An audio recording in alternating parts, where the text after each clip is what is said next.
Coucou tout le monde. Aujourd'hui je me situe dans le département de la Loire, en région Rhône-Alpes pour quelques jours. J'ai tellement hâte de découvrir ce territoire parce que c'est la première fois que je viens ici. Je vais découvrir des villages de caractère, des châteaux, des paysages de dingue comme celui que j'ai actuellement derrière moi. Il y a plein de petites collines, on est vraiment dans un écrin de verdure, donc j'ai vraiment hâte de découvrir tout ça. Et d'ailleurs aujourd'hui ça commence plutôt pas mal parce que j'ai eu droit à un petit lever de soleil sur la plaine. Il y a pire, non? Allez, c'est parti!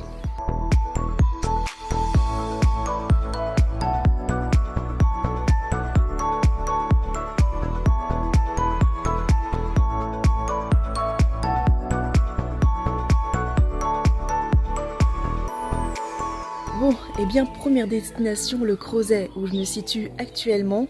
Le Crozet est un village médiéval, mais il fait également partie des 12 villages de caractère qu'il y a ici dans la Loire. Il se situe également sur un éperon rocheux et c'est absolument magnifique. Tout à l'heure, j'ai pu me balader dans les ruelles étroites, pavées et fleuries et j'en ai pris plein les yeux. J'ai découvert des maisons datant du XIIIe siècle, des bâtisses qui datent même du XIIe siècle et on a véritablement l'impression de remonter le temps. C'est vraiment une sensation grandiose. J'ai adoré cet endroit et j'ai même pu profiter d'une superbe vue sur la plaine rouennaise.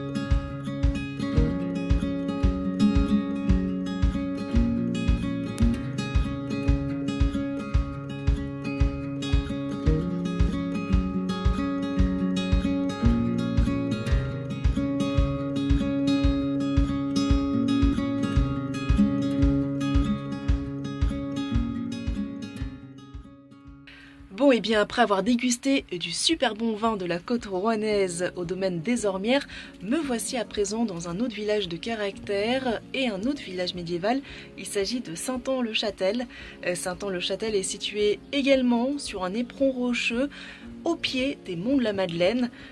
Sur place, on peut trouver des maisons à pans de bois qui datent du Moyen-Âge, mais également des manoirs de la Renaissance. C'est absolument magnifique. Tout à l'heure, j'ai aussi visité l'église qui a été construite au XIIe siècle, fin XIIe siècle. Et actuellement, je me situe dans un petit endroit que j'aime particulièrement. Il s'agit du jardin du Moyen-Âge. En réalité, le jardin du Moyen-Âge, c'est un jardin des Simples qui est situé au centre du village.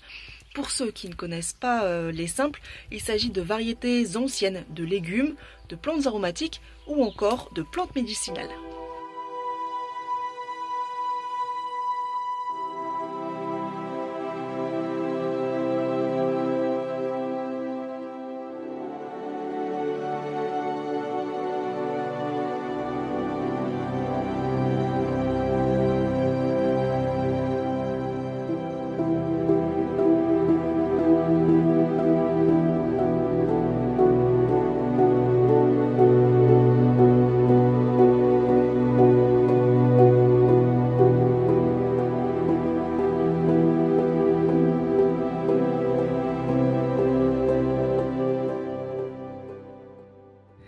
Le village de caractère que je découvre aujourd'hui est Saint-Jean-Saint-Maurice-sur-Loire et comme le nom l'indique, Saint-Jean-Saint-Maurice domine littéralement la Loire et en plus la particularité de ce village c'est qu'il y a de nombreux points de vue comme celui-ci absolument magnifique. D'ailleurs de là j'aperçois le donjon qui a été construit au XIIe siècle ainsi que les vestiges des remparts de l'ancien château médiéval. C'est juste sublime. Si je peux vous donner un petit conseil, c'est d'aller vous balader dans les petites ruelles. C'est très pittoresque, mais c'est vraiment charmant. Et puis en plus, juste derrière moi, vous pouvez apercevoir le hameau de Gèvres qui fait partie encore de Saint-Jean-Saint-Maurice-sur-Loire, malgré le fait qu'il soit sur la rive gauche de la Loire. La particularité de ce site, c'est qu'il est habité depuis la préhistoire et il devint même un oppidum celte avant de devenir un oppidum gallo-romain.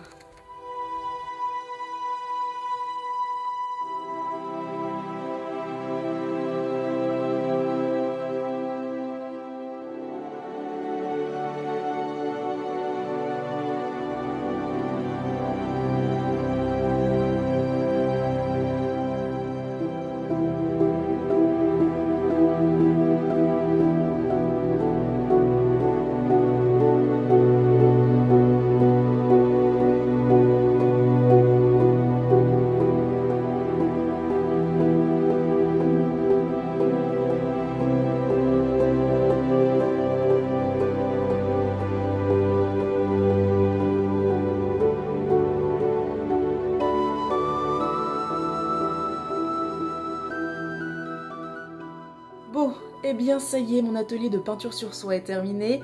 Ça m'a vraiment fait plaisir de découvrir l'atelier d'Emilie, c'était super sympa, une très belle expérience, une première pour moi, parce que la peinture et moi, ça fait clairement deux, mais c'était super sympa, et je trouve que finalement je m'en suis pas trop mal sortie, hein. Regardez. Ça ressemble à quelque chose quand même, non? J'ai décidé de dessiner du coup des vignes de la côte rouennaise. Je sais, vous allez me dire... C'est pas du grand art, mais j'ai fait du mieux que je pouvais.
J'en ai pris plein les yeux avec tous ces superbes paysages qu'offre le département de la Loire.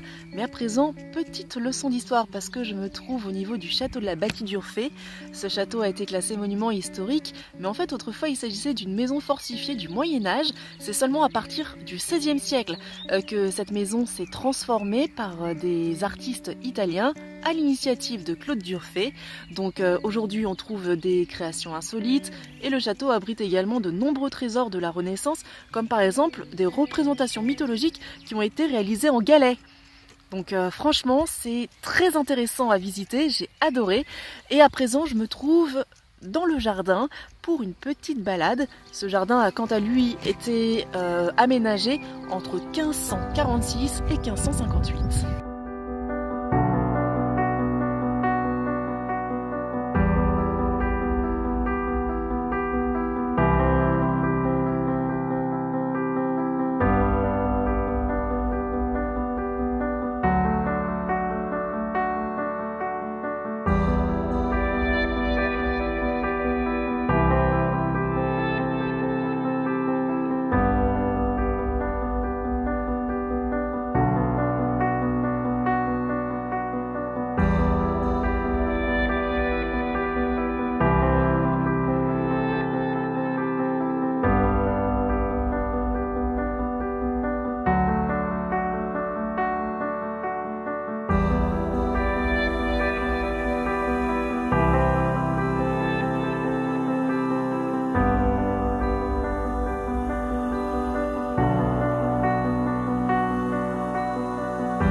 Ce matin, je me suis baladée à Saint-Bonnet-le-Château, un petit village médiéval et de caractère très sympathique.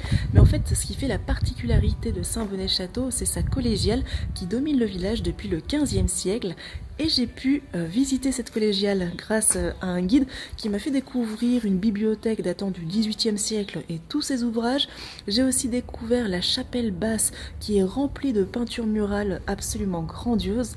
Et enfin, ce que j'ai préféré de la visite, c'est le caveau des momies. En fait, dans cette collégiale, il y a effectivement un caveau avec des corps humains. On ne sait pas vraiment de quand ça date, on pense après les années 1650, mais en fait ce sont des corps humains qui ont été momifiés naturellement, donc c'est assez incroyable de voir ça, j'ai adoré. En plus bien sûr du petit village médiéval où j'ai pu me balader. Donc voilà, et puis maintenant je me trouve à Marolles, qui est également un village de caractère, un petit peu plus petit que Saint-Bonnet-le-Château, mais qui est tout aussi charmant.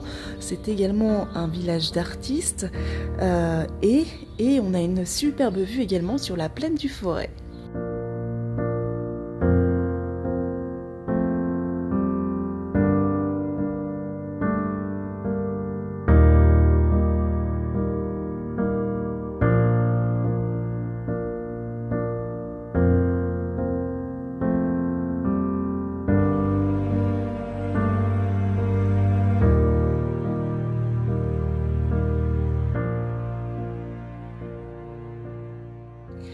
C'est ici que s'achève mon séjour dans la Loire à Montarcher, perché à 1162 mètres d'altitude en plein cœur du Haut-Forêt méridional. J'ai adoré ce petit bourg super mignon et en plus on peut profiter d'un panorama exceptionnel à 360 degrés sur le Forêt et sur le Velay. On peut dire que je termine mon séjour en beauté. En tout cas, j'en ai pris plein les yeux durant cette semaine. J'ai vu des paysages de dingue, j'ai découvert des villages de caractère magnifiques. Je vous conseille vivement la Loire si vous ne connaissez pas. En tout cas, j'espère que ma vidéo vous a plu. N'hésitez pas à suivre toutes mes aventures sur les réseaux sociaux, Facebook, Instagram, Twitter, et bien sûr à vous abonner à ma chaîne YouTube. Je vous dis à bientôt pour un prochain voyage fétiche. Bye bye!